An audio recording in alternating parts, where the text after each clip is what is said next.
News today on a new dirt racing streaming service, another one, and what it means for the future. Plus, Tyler, Courtney, and Clauson Marshall have confirmed their series choice, and we've got weekend results. Let's go.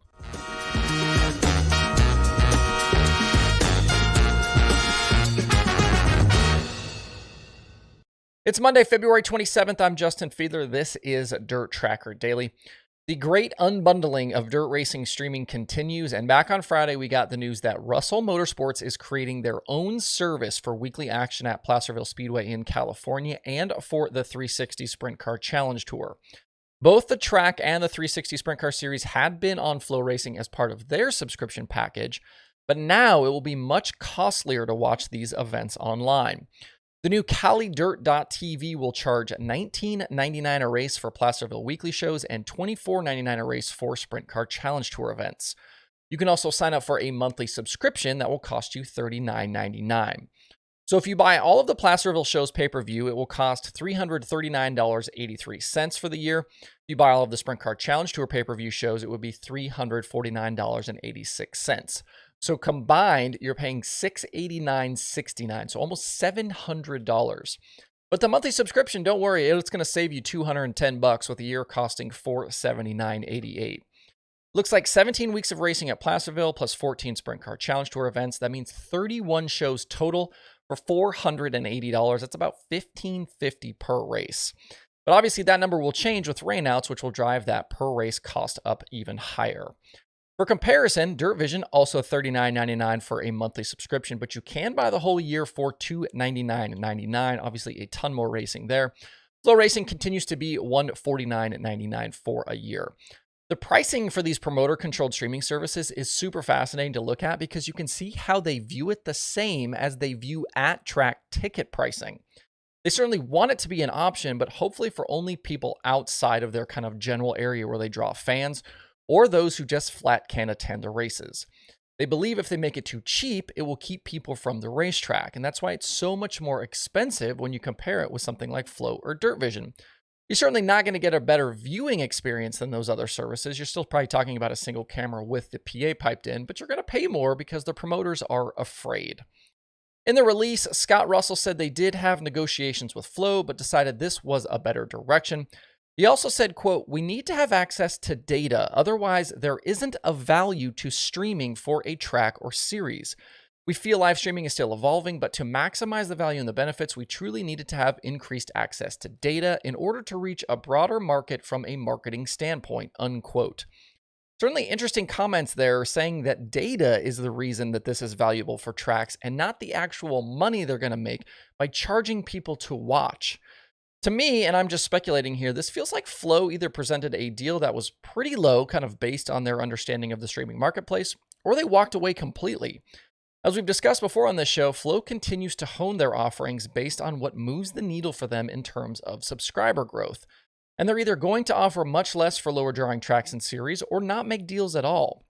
And on the flip side, Chris Grainer and the Speed Sport TV platform are the ones in this instance to pick up the pieces. They're offering more control, they're more access to that quote-unquote data that they feel like they need, and then taking their fee for using their turnkey white label platform.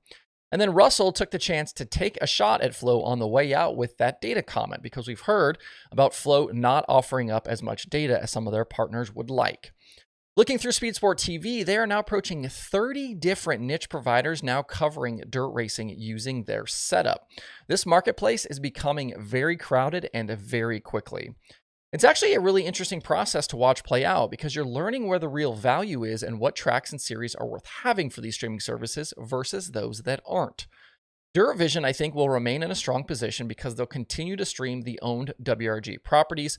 Talking about World of Outlaws, Sprint Car Series late models, Summer Nationals, all of those things. And they're going to fill out their schedule with tracks based on their relationships.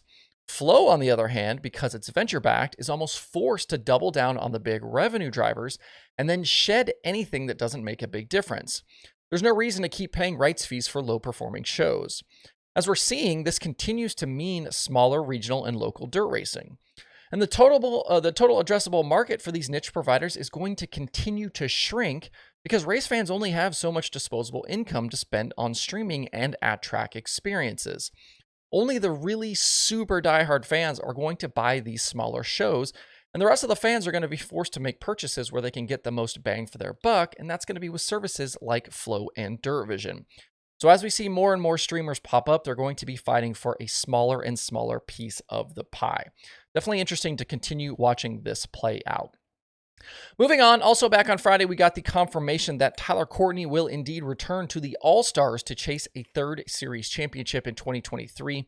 As we've talked about, all signs had been pointing towards a rookie run with the World of Outlaws for Sunshine, but in recent weeks, I'd heard that they had changed their minds and were planning on an All-Star return. Their announcement also said they will compete with High Limit and other high-profile events. If you look at Sunshine's kind of race count the last couple of years, they've been kind of in that mid to high 70s range, and I don't think I would super expect that to change a whole lot this season.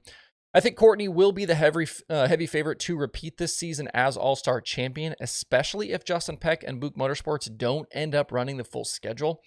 I certainly like other guys with the All-Stars. We talk about Hunter Schoenberg or somebody like Zeb Wise, but I think those guys would have to make big leaps in performance and consistency to match that 7BC. We are still almost 6 weeks away from the All-Star points opener at Attica.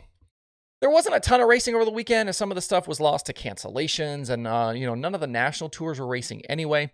Terry McCarl swept the USCS weekend at Southern Raceway in Florida, and then Timmy Buckwalter bagged the Indoor Dirt Nationals in New Jersey. That was a 600cc micro show. And the Saturday portion of the Icebreaker at Lincoln Speedway was canceled, but we did get to see 410 sprint cars yesterday afternoon. Brandon Raymer and Dylan Norris led the field to green, and Raymer was in control through the first half. Justin Peck, though, was on the move, and he grabbed the lead on lap 14 and never let it go.